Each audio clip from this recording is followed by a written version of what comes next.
भागी हुई बहू। नेहा और मयंक एक दूसरे से प्यार करते थे। दोनों के परिवार शादी के खिलाफ थे, तो दोनों ने भागकर शादी करने का फैसला किया और फिर दोनों ने कोर्ट में शादी कर ली। माँ, मैंने नेहा से शादी कर ली है। शादी कर ली है? कहाँ?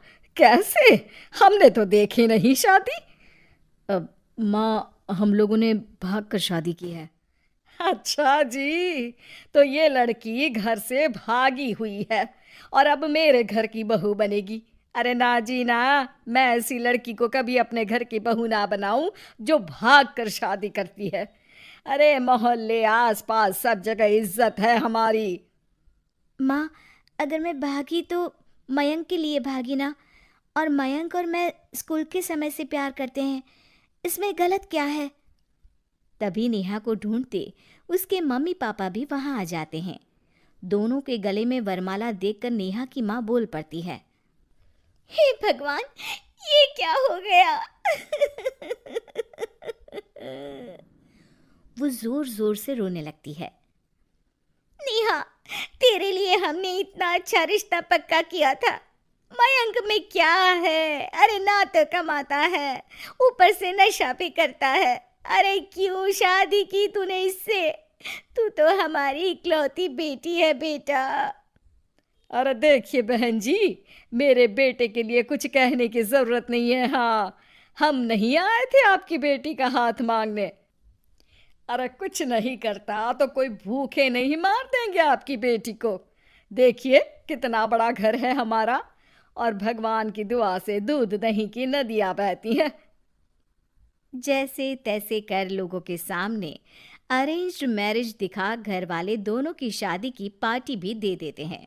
पार्टी में बुआ सास, अरे भाग कर शादी कर ली थी दोनों ने। लड़की को देखो, शक्ल से तो चालाक लग रही है। क्या? अरे पर रीटा बहन तो बोल रही थी कि दोनों की अरेंज्ड मैरिज है। तभी चाची कहती है, अरेंज्ड? अरे रीटा, अरेंज्ड करती तो कैसे इतने बड़े घर की लड़की लाती? लड़के में है क्या? अरे सिर्फ दिखता अच्छा है ना, पर ना कमाता ना धमाता, उल्टा नशा अलग से करता है। अरे पता नहीं भागी हुई लड़कियां किसी घर में टिकती भी है कि नहीं। दिन बीतते जाते हैं। एक दिन, अरे रीटा, हम लोगों को 2 दिनों के लिए पंजाब जाना पड़ेगा। मेरी बहन यानी कि तुम्हारी ननद की बेटी की शादी जो है। हाँ हाँ चलते हैं, लेकिन घर किसके भरोसे छोड़ दें? आजकल तो घर बंद रखना सेफ नहीं है। अरे माँ, टेंशन क्यों लेती हो? मैं और नेहा तो घर पर ही रहेंगे ना। अरे हाँ हाँ, तू तो मेरा बेटा है, लेकिन सच कहूँ मुझे इस लड़की पर रत्ती भर विश्वास नहीं है। अरे माँ, नेहा तुम्हारी बहू है।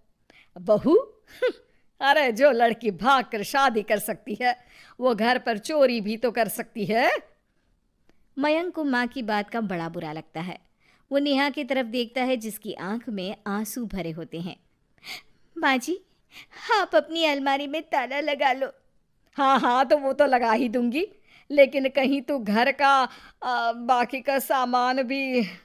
अरे भाई, भागी हुई लड़की का क्या भरोसा। धीरे धीरे दिन बीतते हैं।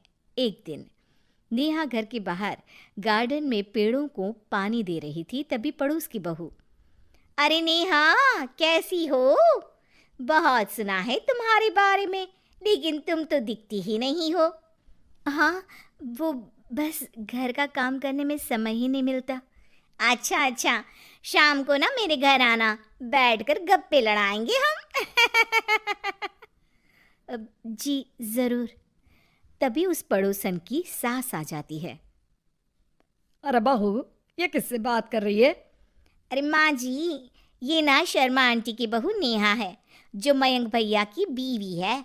हाँ हाँ, बस सबको पता है ये कौन है और कैसी है। इससे ज़्यादा मेल जोल रखने की कोई ज़रूरत नहीं है।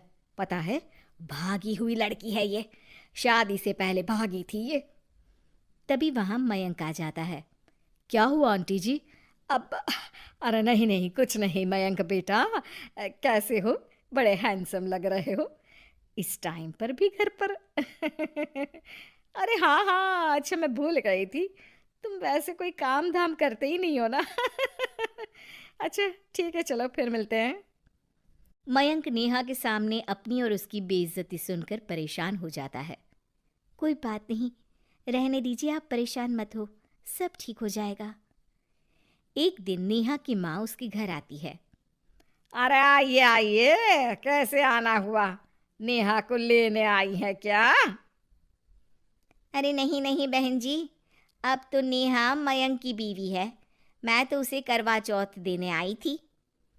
माँ ने सास और नेहा को सोने का सेट दिया, खाने पीने के ढेर सारे सामान देकर कहती है, बहन जी, मैंने ये सब अपनी बेटी की किसी कामकाजी अच्छे पढ़े लिखे परिवार के लड़के से शादी करने के लिए रखा था, लेकिन नेहा को मयंक पसंद था तो उसकी शादी अच्छे से नहीं कर पाई।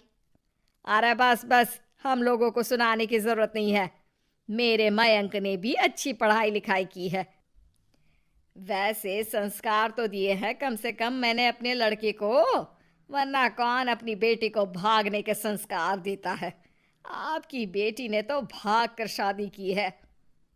माँ को सास की बात का काफ़ी बुरा लगता है, वो वहाँ से चली जाती है।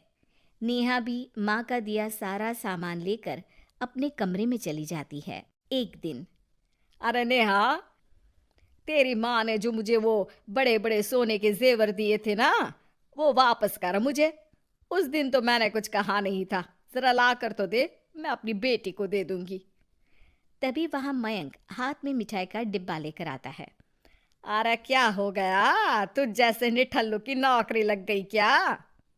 माँ, तुझे अपने बेटे पर विश्वास नहीं, लेकिन नेहा को मुझ पर पूरा विश्वास है, और अब मैं उसे समाज में सम्मान दिलाकर रहूंगा।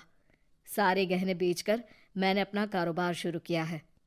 अरे वाह वाह वाह वाह, भागी हुई लड़की का भी कोई सम्मान करता है क्या? देखा, बेच दिया ना गहना। शाम को करवा चौथ की पूजा में सारे अड़ोस पड़ोस के साथ कई औरतें पार्क में पूजा कर रही होती है कि नेहा भी वहां आ जाती है। नेहा सज धज कर वहां की सभी महिलाओं में सबसे सुंदर लग रही थी। अरे अरे, तुमने भी व्रत रखा है क्या? किसके लिए? जिसके साथ भाग कर आई हो उसके लिए। तभी वहां मयंक आ जाता है। हाँ, जिसके साथ भागी है उसके लिए। आप लोगों को शर्म आनी चाहिए। एक औरत होकर एक औरत के साथ ऐसी बातें कर रही हैं। अगर नेहा भागी